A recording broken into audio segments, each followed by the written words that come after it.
Hola amigos, el día de hoy les voy a hablar un poco sobre sumas de Riemann.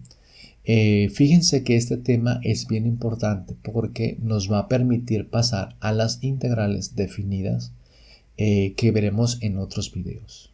Bien, para sumas de Riemann necesitamos generar la gráfica de la función f, cualquier función f que se les ocurra. Por ejemplo, f de x igual a x, f de x igual a x cuadrado, cualquier función f minúscula que se les ocurra, ¿sales?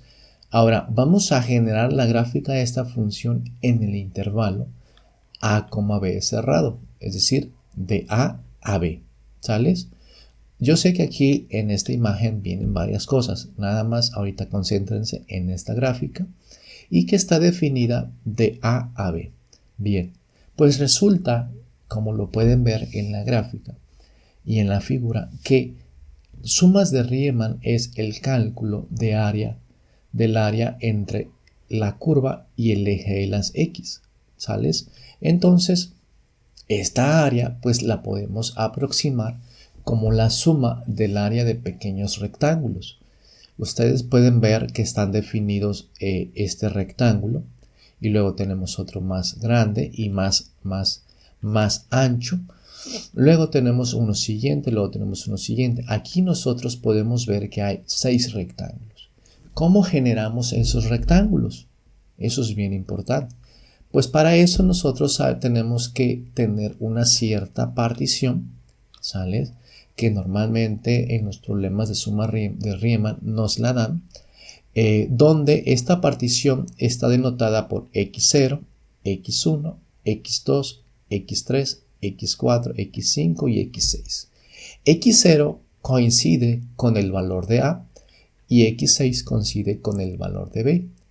Vean que de x0 a x1 yo tengo tengo el ancho del primer rectángulo, pero que le vamos a llamar un subintervalo. Entonces un siguiente subintervalo es de x1 a x2 y así. El ancho de cada uno de los rectangulitos van a ser pequeños subintervalos. Y esta partición la vamos a denotar así, ¿sales? x1, por ejemplo, es mayor que x0. ¿Por qué es mayor? Pues porque x1 se encuentra adelante de x0 en la dirección del eje x positivo, ¿sales? Entonces, esta partición simplemente es esto, ¿ok? Así, a grandes rasgos. Bien, ya tenemos esta partición que generó el ancho o la base de cada uno de estos rectangulitos, ¿sales? Ahora, ¿cómo sabemos la altura máxima de estos rectangulitos? Pues para esto, en el contexto de las sumas de Riemann, les van a dar unos puntos muestra, o bien ustedes van a tener que elegirlos. ¿Qué son los puntos de muestra?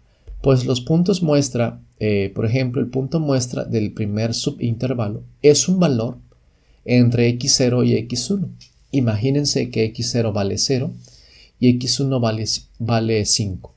Pues x1 puede ser el mismo 0, puede ser 1, puede ser 2, puede ser 3, puede ser 1.5, cualquier valor en el pequeño subintervalo. Y así entonces vamos a necesitar puntos muestra para cada uno de los siguientes subintervalos. Es decir, vamos a necesitar 6. Vean que aparecen estos valores x barra 1, x barra 2. Estos son los puntos de muestra y hay 6 valores porque tenemos 6 subintervalos. El número de subintervalos le vamos a llamar n. En este caso, n vale 6. Ahora, tengan en cuenta que el ancho de estos subintervalos no siempre es el mismo. Al ancho de los subintervalos le vamos a llamar delta x. Delta x, ¿sales? ¿Dónde dice aquí? Fíjense, delta xy es igual a xy menos xy menos 1. ¿Qué significa esto? Pues por ejemplo, aquí hay un delta x1, este es el delta x2, donde delta x1 dice que es el valor x1 menos x0. Es decir, xy menos el anterior, porque dice xy menos 1. Entonces, el delta del primer rectangulito, es decir, el ancho del primer subintervalo o el ancho del primer rectangulito, le vamos a llamar delta x1, que se calcula restando el valor de x1 menos el valor de x0. El ancho de este rectangulito es x4 menos x3. Ustedes también lo pueden ver aquí directamente en esta notación. El primer delta es x1 menos x0, el siguiente es x2 menos x1 y luego x3 menos x2 y así. Entonces ya tenemos cierta notación. Tenemos que el ancho de los rectangulitos le vamos a llamar el delta, los delta x, delta x1, delta x2 y así. Ahora, recordemos que el área de un rectangulito es base por altura. ¿Cómo determinamos esas alturas? Pues tenemos que evaluar esta función en cada uno de los puntos muestra.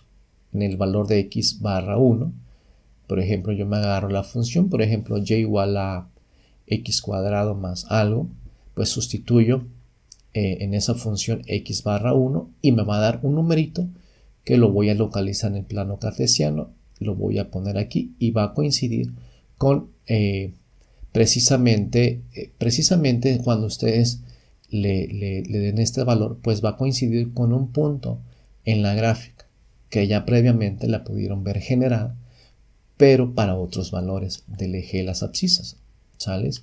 Pero van a coincidir con un punto dentro de la gráfica y, es decir, esto va a corresponder a la altura máxima del primer rectángulo. Y así lo podemos hacer para los siguientes rectangulitos y en general lo que vamos a tener es un producto de bases de delta x por f's evaluadas en x y. En notación es lo siguiente. Tenemos esto, fíjense. Aquí tenemos el intervalo, cómo quedó particionado, pero tenemos que estamos multiplicando la función evaluada en los puntos muestra por su correspondiente delta x. Es decir, esto por esto, estamos en el primer subintervalo.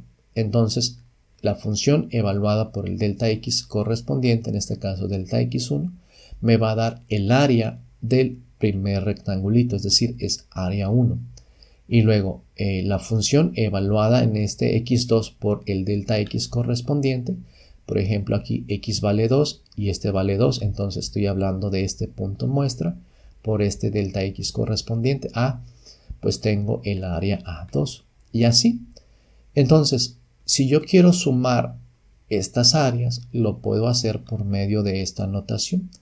Una suma, una letra sigma, que es una letra griega, que se indica para indicar una suma de estas áreas. Recuerden que f por el delta es un área, es un producto. Base por la altura. Entonces, como van a ser 6, lo puedo sumar así, desde igual a 1 hasta 6. No se me vayan a asustar, o sea, lo que estoy diciendo es, calcula cada una de las áreas, o sea, calculo f por el delta y luego más f por el otro delta. Por supuesto, el f evaluado en el siguiente punto muestra. Y así voy a tener 6. Pues eso al final lo pueden escribir de esta manera. O sea, esa suma precisamente es esto, ¿sales?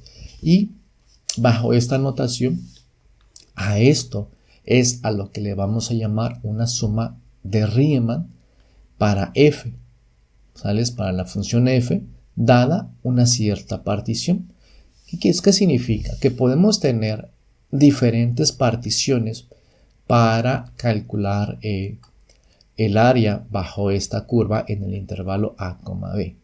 Es decir, podemos tener 100 rectangulitos, por lo tanto tenemos que tener un montón de puntos que dividan en pequeños subintervalos y tendríamos 100 puntos muestra, ¿no? Recuerden que por cada subintervalo existe un punto muestra, que son estos x barra, ¿sales? Bueno, hasta aquí vamos a dejar este pequeño video que es introductorio.